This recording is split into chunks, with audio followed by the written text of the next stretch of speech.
Megastar Shakib খানের upcoming cinema রকস্টারে romantic গানটা গাইছেন কে? রোম্যান্টিক গান কিন্তু একটা সিনেমার জন্য ভীষণ ইম্পর্ট্যান্ট একটা পার্ট। আর তারপরে যখন রকস্টারের মতন একটা সিনেমা, যে সিনেমাটাই ইটসেলফ আ মিউজিক্যাল জার্নি, অবশ্যই রোম্যান্টিক গানটা গুরুত্বপূর্ণ ভূমিকা রাখবে। এবং আমি যদি ভুল না করি, আমার এটা মনে হয় রোম্যান্টিক গানে আমরা মেগাস্টার শাকিব খান এবং সাবিলা নূরকেই দেখতে পাবো। এখন প্রশ্নটা হচ্ছে, রোম্যান্টিক গানের কথা এবং সুর খুবই ভালো হলো, কিন্তু কে গাইছেন সেটাও ফ্যাক্টর। তার গলার আওয়াজটা রোম্যান্টিক গানের সঙ্গে যাচ্ছে কিনা সেটাও ফ্যাক্টর। আর এইখান থেকেই আমার মনে হয় রকস্টার টিমের একটা দুর্দান্ত সিদ্ধান্ত, যে অঙ্কন কুমারকে দিয়ে এই রোম্যান্টিক গানটা গাওয়ানো হয়েছে। গতকাল সোশ্যাল মিডিয়া জুড়ে একটা রিউমার বা বাজ রটতে শুরু করলো যে রকস্টারের রোম্যান্টিক গানের গায়ক হিসেবে আমরা পাবো গায়ক অঙ্কন কুমারকে। অঙ্কন কুমারের নামটা বলার আগে অবশ্যই আমাদের বলে নেওয়া ভালো, কোক স্টুডিওর প্রজেক্ট লং ডিস্টেন্স লাভ, এই গানটার গায়ক অঙ্কন কুমার।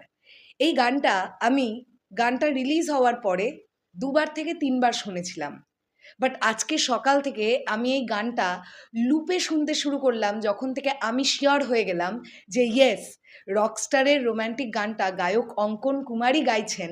আমি লুপে একটু বেশ কয়েকবার গানটা শুনলাম এবং গানটা শোনার পরে আমার মনে হলো অঙ্কন কুমার রোম্যান্টিক গান গাইবার জন্য পারফেক্ট একটি ভয়েস। হ্যালো আমার সাকিবিয়ান ভাইরা বোনেরা, চলে এলাম আজকের প্রথম ভিডিও নিয়ে। প্রথমেই বলি সকলকে ভেরি গুড মর্নিং। আশা করছি তোমরা সকলে খুব ভালো আছো। আচ্ছা, রোম্যান্টিক গান নিয়ে আরেকটু কথা বলবো, কিন্তু তার আগে একটা বিষয় একটুখানি ক্লিয়ার করে দেওয়ার আছে আর কি। দেখো, ভিডিওস তৈরি করি কাদের জন্য? অডিয়েন্সের জন্য, আমার প্রিয় সাকিবিয়ান ভাইদের বোনেদের জন্য। তো যখন দেখি কোনো একটা বিষয় নিয়ে একটু কন্ট্রোভার্সিমূলক বিষয়পত্র তৈরি হচ্ছে, বা এরকম হচ্ছে যে কোনো একটা বিষয় তোমরা হয়তো বুঝতে পারছো না, যেটা নিয়ে কোয়েশ্চেন ক্রিয়েট হচ্ছে, সেটা ক্লিয়ার করে দেওয়াটা বেটার। গতকাল আমি একটি ভিডিও বানিয়েছিলাম যেখানে রকস্টারের ট্যাটু সম্পর্কিত বাজেট নিয়ে কথা বলেছিলাম আমি। তো আমি দেখলাম সেই ভিডিওটাকে কেন্দ্র করে কেউ আমাকে নিয়ে পোস্ট করছেন, লিখছেন, কেউ কমেন্ট সেকশনে মিম বানাচ্ছেন, ট্রোল করছেন। আমি ওগুলো সমস্তগুলো সেভ করে রাখছি, যেগুলো আমার চোখে পড়ছে। সেভ করে রাখার কারণটা একটাই, কারণ যখন আমি যে আপডেটটা দিয়েছিলাম সেটা সত্যি বলে প্রমাণিত হবে, তখন আমি ওই স্ক্রিনশটগুলো নিয়ে পোস্ট করব যে কারা আমাকে ট্রোল করেছিলেন। ব্যাস, দ্যাটস ইট, আর কিছু না।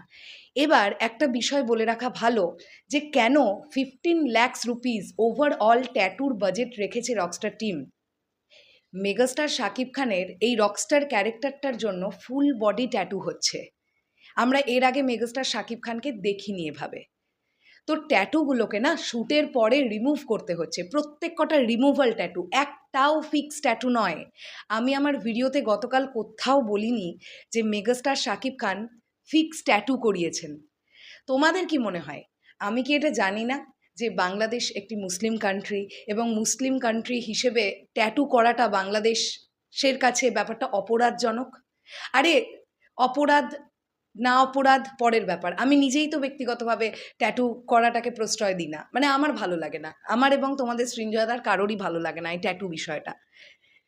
সো আমি কি এরকম কোথাও কোনো ভিডিওতে, গতকালের ওই ভিডিওটাতে বলেছিলাম যে এটা fixed tattoo, megastar Shakib Khan fixed tattoo করছেন? মেগাস্টার শাকিব খান এই ক্যারেক্টারটার জন্য ট্যাটু করছেন, এবং সেগুলো সব রিমুভাল ট্যাটু। শ্যুট কমপ্লিট হয়ে যাওয়ার পরে সেই ট্যাটু রিমুভ করিয়ে দেওয়া হচ্ছে, আবার নেক্সট ডে শ্যুটে সেই ট্যাটুগুলোকে রিক্রিয়েট করতে হচ্ছে, যে কারণের জন্য এতটা বাজেট লাগছে ওভারঅল ট্যাটুর জন্য। আমি আবার মেনশন করি, ওভারঅল ট্যাটুর জন্য রকস্টার টিম 15 লক্ষ টাকা বাজেট রেখেছে। আমি এখনও বলছি এই কথাটা।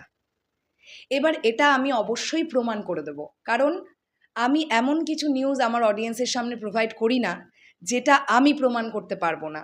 কারণ অথেন্টিক আপডেট না হলে সেটা তোমাদের কাছে খুব একটা বুক বাজিয়ে গলাবাজি করে দিতে পছন্দ করি না। আরেকটাও কথা বলি, এরকম অনেকজন কন্টেন্ট ক্রিয়েটর, মিডিয়ার গণমাধ্যমকারী বন্ধুরা অনেকে আছেন যাদের তো আমার থেকেও বেশি কানেকশন থাকা উচিত রকস্টার টিমের সঙ্গে। আমি তো একটা অন্য দেশ থেকে বসে ভিডিও বানাচ্ছি মেগাস্টারকে ভালোবেসে। তো আমি বলবো, আপনারাও একটুখানি চেষ্টা করুন, আপনারাও একটু খোঁজ নেবার চেষ্টা করুন ট্যাটুর বাজেট সম্পর্কিত কোনো তথ্য আপনাদের কাছে আসে কিনা।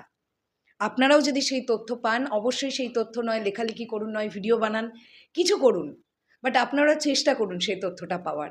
আমি কিন্তু ইনসাইডার তথ্য পেয়েছি বলেই ভিডিও তৈরি করেছি, এবং আমার যে ভিডিওতে যে তথ্য দিয়েছি সেটা যে ঠিক, সেটা প্রমাণ করে দেব, খুব তাড়াতাড়ি প্রমাণ করে দেব। যাই হোক, আমি শেষ করলাম ভিডিওটা। আর লং ডিস্টেন্স লাভ গানটা তোমাদের কাছে কেমন লাগে অবশ্যই সেটা কমেন্ট সেকশনে জানিও। আর এই যে অঙ্কন কুমার, তিনি যে গাইছেন রকস্টারের রোম্যান্টিক গানটা, এটা জানার পরে তোমরা কতটা হ্যাপি সেটা অবশ্যই কমেন্ট সেকশনে জানিও। আসছি আবার খুব শিগগিরই। তাহলে এখনের জন্যে টাটা।